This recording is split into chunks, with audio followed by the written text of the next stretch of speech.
Tonight on Nation and Nation, Budget 2022 pledges billions of dollars for Indigenous housing, but it still falls billions short of what advocates say is needed. When we talk about housing across the country, we're looking at about a $15 billion need.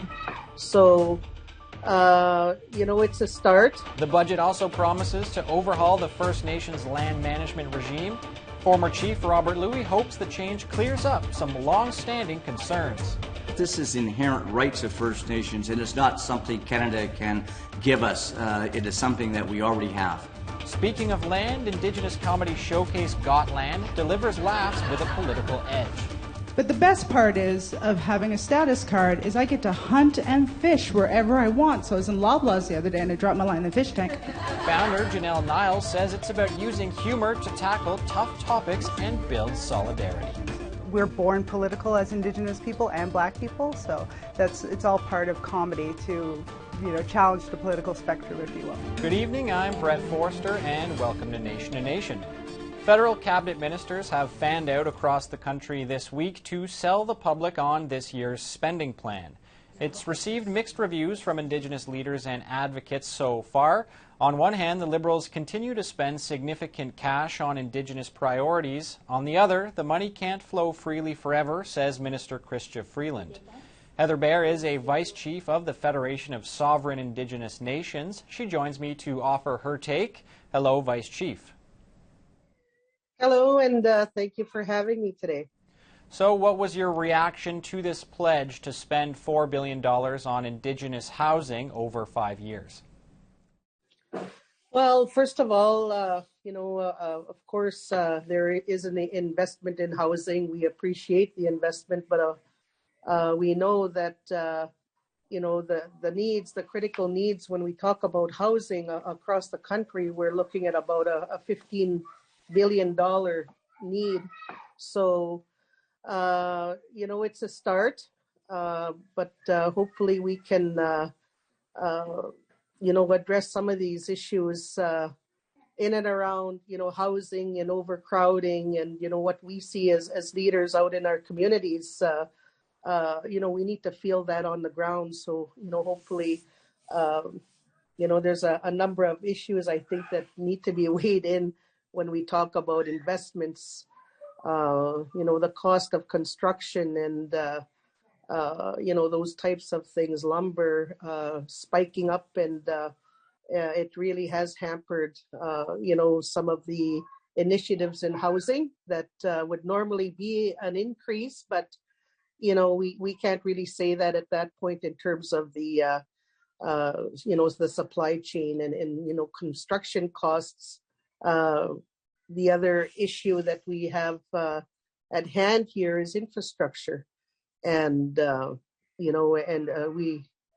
there's a whole list of things that need to be addressed there when it comes to housing. I want to switch gears a little bit. The government also promised millions related to residential schools. This is for things like ground searches, a special legal advisor, and even money for the RCMP. What was your reaction to some of those pledges?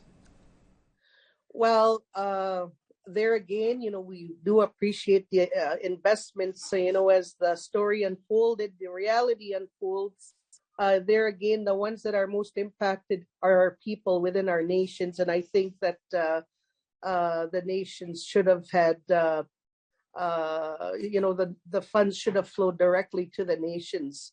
They can work with their local detachments, and work in partnership. But, I think that they should be in the driver's seat on that end, and to be passed over. And like I say, the RCMP detachments, seem to get quite a big chunk of that investment. And I'm not sure if that's going to be in line, with what our First Nations, how they want to see, these scenes handled. From that point of view. Mm-hmm. In general, like I say, sorry to interrupt there. I just wanted to follow up. But in general, do you think the Liberals have their priorities right when it comes to reconciliation? And if not, what are they missing?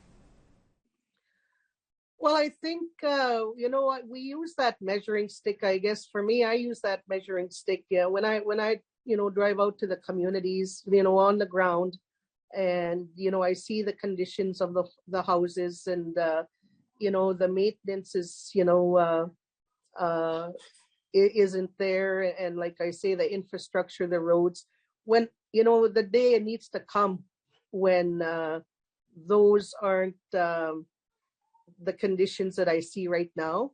So that's the measuring stick. And in terms of, you know, leadership and listening to their stresses and their concerns.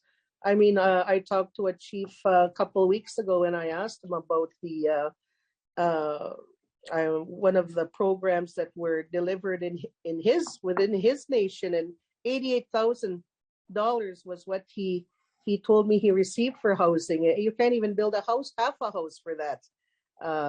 So like I say, you know, we really need to see the change on the ground. That's my measuring stick. And we're not there. We're a long way from there yet. So we need to do better. Like I say, there's about a $15 billion need across the country. You know, there's some investment there, but like I say, we have a long way to go. And I'm particularly concerned about the far north. We're feeling the crunch in the south, but the far north in the Athabasca areas where housing is incredibly, you know, it's expensive. You know, we need to do better there as well. So.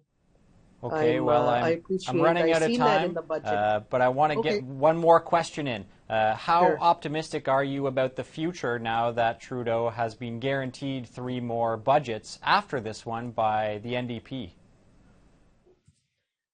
Well, you know, I've been around a long time and I've experienced all government. And of course, we look at our past government prior to Trudeau. We call that the 10 lost years. I don't want to lose another 10. At least there are investments with the Liberal government, but we're still calling for more. But, you know, at least we're working with something. I know there's been efforts there from the Liberal government, and it's not a perfect world. You'll never satisfy everybody, but we come out of a really rough patch prior to the Liberal government. So, like I say, at least, you know, the efforts, the inquiry, MMIWG, you know, there were some promises that were kept, but still, when we look at the world stage and where we are in terms of, we're still living in third world conditions, and we need to fix that. I know that the government can do whatever they want. We've just came out of a pandemic, or we're coming out of a pandemic. We're not done yet, but you know, whenever there's aid to other countries and war efforts, and there's money there, and we've far too long, we've seen our people suffer in poverty. That has to change. Okay, on that note, we have to leave it there. Vice Chief Heather Bear, thank you for your time. Thank you. Take care now. We have to take a break. We'll be back shortly with more analysis of the budget.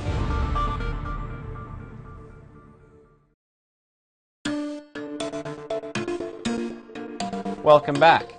Flip to the end of this year's federal budget and you'll find a pledge to replace the First Nations Land Management Act with simpler legislation.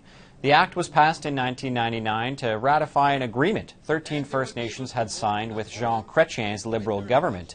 Today, 194 communities have signed on. The agreement enables them to opt out of the Indian Act's land-related sections and put their own land code in place instead. Robert Louis is the chairman of the First Nations Lands Advisory Board. He joins me to help explain all this. Hello, Mr. Louis. Good day, Brett. First, why does the First Nations Land Management Act need to be replaced? We need legislation that's really focused on the framework agreement.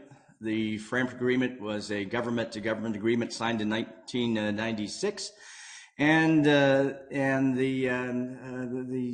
viewers or the recipients are sometimes have misinterpretation with the legislation. The overriding documentation is, in fact, the framework agreement, and this is exactly what this revised legislation will do. Will focus on the framework agreement, and indeed it will be called the Framework Agreement on First Nation Land Management. And can you give me a better sense of what exactly you hope this new legislation will do or achieve once it's passed and now this framework is in place? It will focus the attention of First Nations and the public and those who deal with the legislation on the framework agreement, and this is very, very important.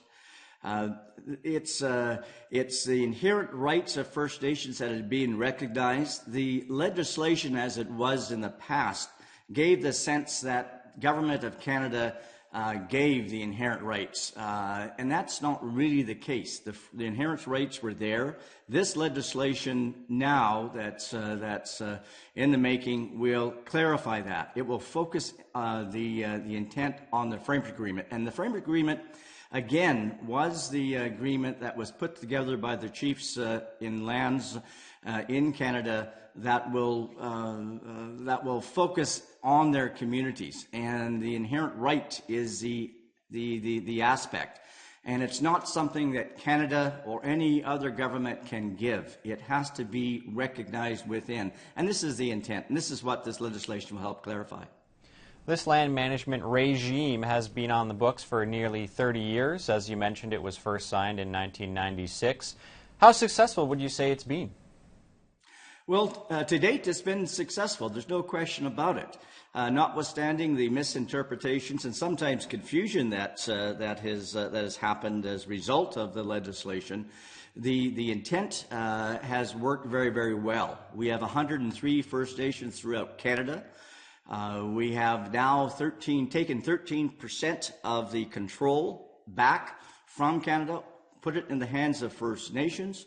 We're now dealing with about 1/3 of all First Nations in Canada that will have this opportunity to be self-governing, that will have control of the land. So we've moved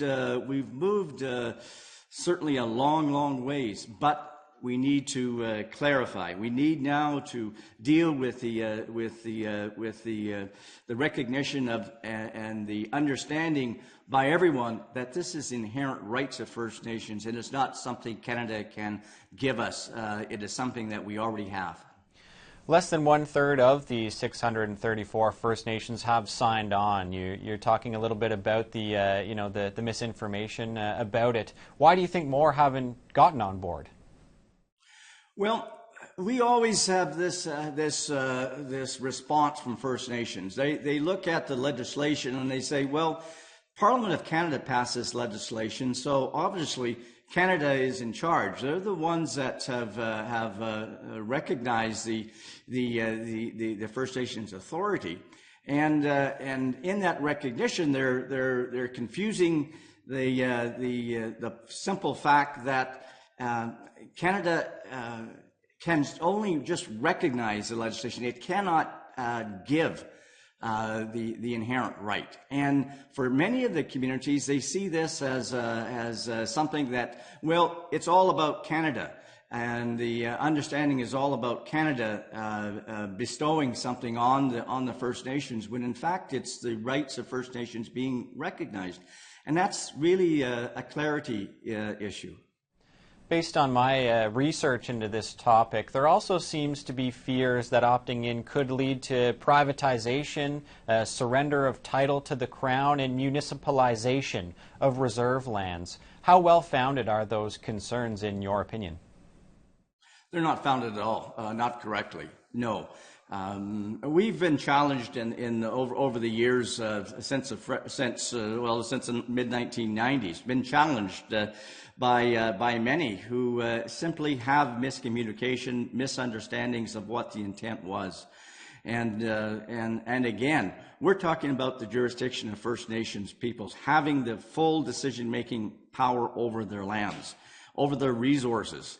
and not being interfered with by government or outside agencies. And that's really the intent. And we've been working very, very hard. Our First Nations are really moving ahead.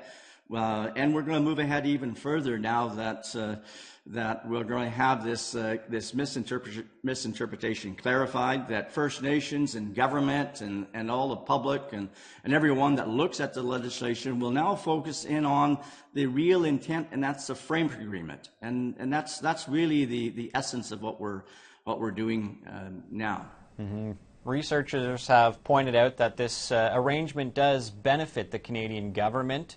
They get to offload legal liability, fiduciary duty, and environmental responsibility as the First Nation assumes those risks. Would you say it is equally beneficial for First Nations who sign on? Very much so. Very much so. First Nations right now, we're looking at right now with a whole new list of First Nations. We're looking at somewhere close to 240 First Nations right now out of 634 First Nations that are really moving ahead with this. And we have First Nations right now who are waiting in the wings, wanting the opportunity to become developmental. And we're working with Canada right now. We're hoping that Canada, in its budget this year and in the coming years, will support our group of First Nations right now who are on the waiting list. And eventually, we want to see the opportunity, the option for every First Nation who wants to be self-governing, who wants jurisdiction in land management, to have that opportunity. And we're working hard to achieve that. Okay, Mr. Louie, we have to leave it there. Thanks a lot for your time. Appreciate it. Thank you very much, Brett. It's a pleasure. And after a short break, I'll have a lighter take on the topic of land when comedian Janelle Niles joins me in studio.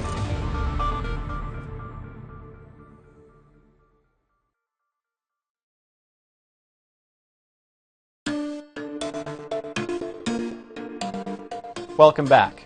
Janelle Niles knew from the age of 14 that she wanted to tickle people's funny bones. The self-described Black and Mi'kmaq woman is from the Sipekne'katik First Nation in Nova Scotia, and for the past few years she has been honing her comedic skills here in Ottawa and across Canada.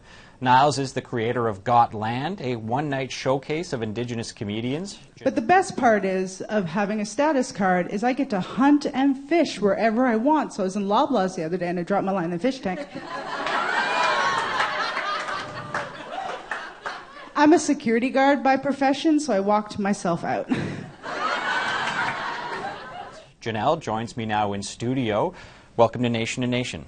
Thanks for having me, Brett. So how did you know from a young age that you wanted to make people laugh? Well, laughter was my way of getting out of my head as a child. I grew up in a tumultuous upbringing, so I used tragedy and comedy kind of get me out of that headspace.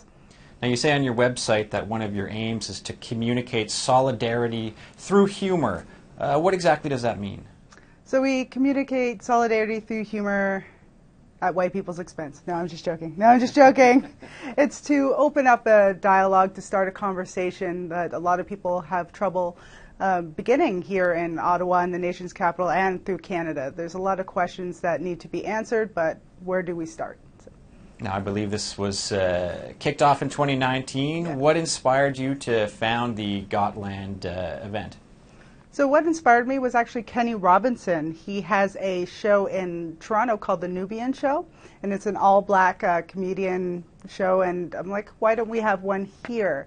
But I also noticed we only have one native comedian on stage at a time, and instead of just being the token Indian, we developed our own show called Gotland Indigenous Comedy Show, and it's really taken off. Now, saying Gotland, especially with the question mark, perhaps to a non-Indigenous audience, could be seen as being a little bit provocative, maybe a little bit political. Mm-hmm. Is that your intention? Yes, it sparked, and I like milk. I love milk. I love 2% milk. Comedy is the last pinnacle of free speech, so we want to make sure that we're saying what needs to be said, and we're born political as Indigenous people and Black people, so it's all part of comedy to challenge the political spectrum, if you will. And how does your personal identity impact your style of comedy? Well, being half Black and half Native and being part It's hard to say. It's just come to a show, you'll see. I don't want to give away all my jokes, but I find being part of two really politically charged heritages, it all comes out naturally for me. It's hard to explain. Now, you mentioned that as an Indigenous person, you're born political. Yes. How do you find audiences react to the political element of Indigenous comedy?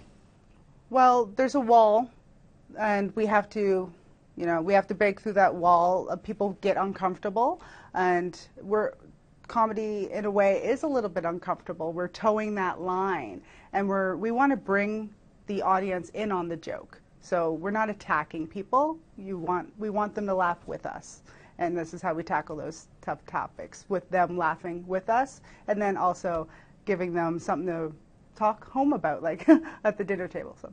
How much of a difference in reception do you find between an Indigenous audience and a non-Indigenous audience, let's say between here in Ottawa versus on a First Nation somewhere nearby?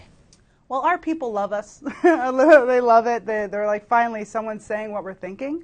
But I just did Edmonton, Alberta, and they're not really ultra-progressive over there, but they need someone like me. So it is another hurdle to overcome, but we want to make our jokes universal and not just Indigenous-centric, just so the whole world can see we are still here, we have something to say. And what do you think the future holds for Indigenous comedians? The moon. We're going up to the moon. I hopefully can pave the way for us to get that Netflix special, that Indigenous Netflix special. We are missing some of the great milestones that other comedians such as Bill Burr or Dave Chappelle have passed, and we want to be up there with them. Do you think the population here in Canada is becoming a little bit more receptive to Indigenous comedy and the issues it raises? Yes, and I hope so that Gotland Indigenous comedy can help further that. And we are, again, breaking barriers and allowing people to laugh with us. These are jokes. These are, like, if there is a tiny smidge of truth in this joke, then take it or leave it. Like, I hear George Carlin and Bill Hicks, they had a lot of stuff to say, and so do we. Now, I don't mean to put you on the spot, but I'm going to put you on the spot. Sure. I know I could use a laugh given some of the news cycles these days. Can you give me a sense of what we can encounter in your routine? Can you tell me one or two jokes? Oh, one or two jokes. You don't have to give away anything. Maybe one from a previous routine that kind of got you into this. Oh, sure. I notice when I go back on the reserve, the men, they sound so stoic. They sound so strong. They're like, you're looking so hard for wisdom and power. That's my dad. And my aunties, they're all like, it's so different because the men, they sound so stoic, but the women were all like, hey, you got chip-ins for bingo? No? Alrighty, let's jumper. Just the aunties speaking. You get stuck in your throat sometimes, especially when you go back to the res. All right, Janelle Niles, it was great to talk to you. We're looking forward to seeing more. Mm-hmm. Thanks for coming on the show. Thank you for having me. Willalan Chimikwich. Gotland will be here in Ottawa at the Yuck Yucks Comedy Club on May 6th, at Yuck Yucks in Toronto on May 8th, and on Six Nations on May 20th. That wraps up tonight's edition of Nation to Nation. I'm Brett Forster, and I'll see you next week.